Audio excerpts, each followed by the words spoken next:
believe about 13 Israelis have been killed in this conflict. Human Rights Watch put out a report today saying more than 1,000 Palestinians have been killed, including 322 children, and more than 4,500 Palestinians have been wounded, including 1,600 children.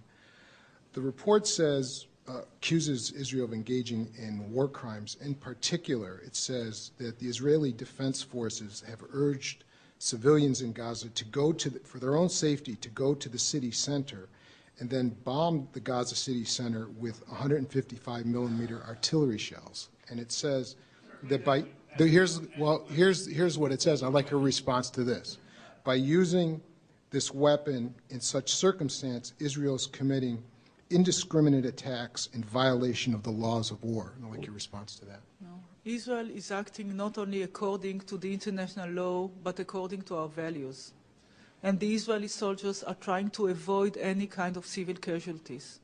Before we started the military operation, we announced through the media, we asked them to leave places in which there are Hamas headquarters, and unfortunately they have Hamas headquarters in places in which they live. This is a highly populated place. Before targeting a house, we called.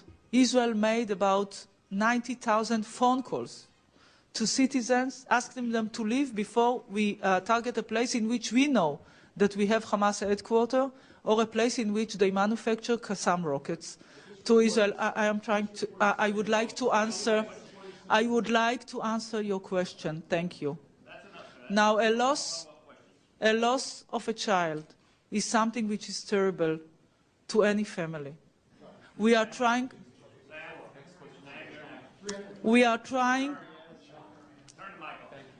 No, I want before, but I would like.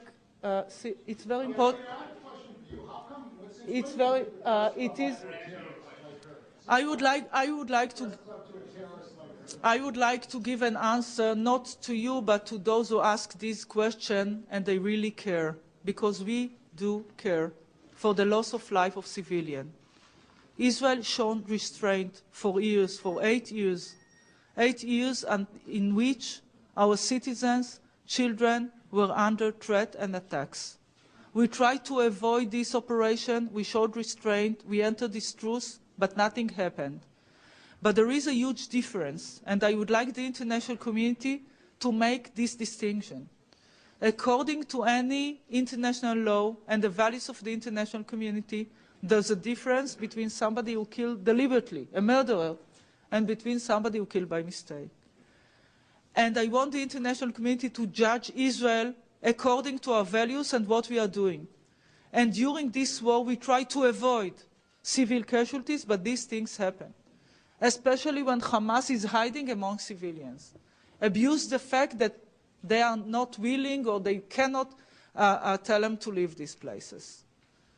And we are trying to keep the humanitarian situation as better as we can.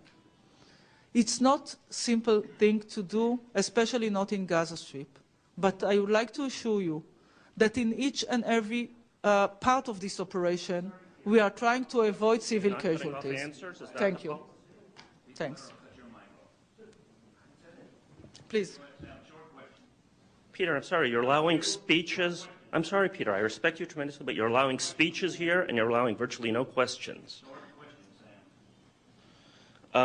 Why did you, the Sam Husseini from IPA Media, why did you continue the blockade of Gaza?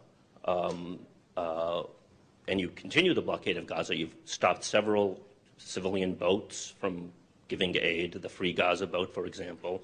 You cited a blockade as the cause for the 1967 war. When you had a truce with Hamas, you continued the blockade of Gaza, a cause for war by your own definition. And no, Peter, you're being very unfair, Peter.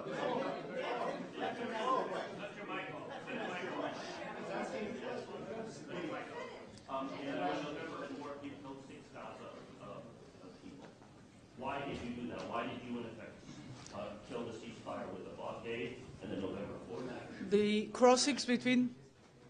The crossings between Israel and Gaza are open for humanitarian needs, and they were open for humanitarian needs during the truce, before that, and even now during the military operation. Thank you. Why are you stopping the I think that you ask for short answers.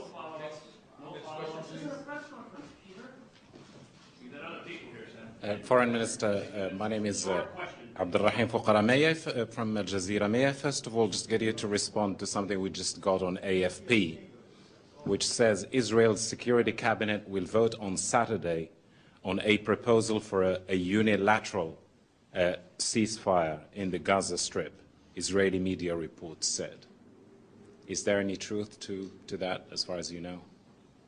I'm a member of the Israeli cabinet. I'm sure that I'm going to be invited. The Israeli cabinet will vote according to the Israeli interest. And let's wait for the cabinet meeting. The question about Mauritania and Qatar. It's not a question, it's a question. It's not a follow-up. Israel and Qatar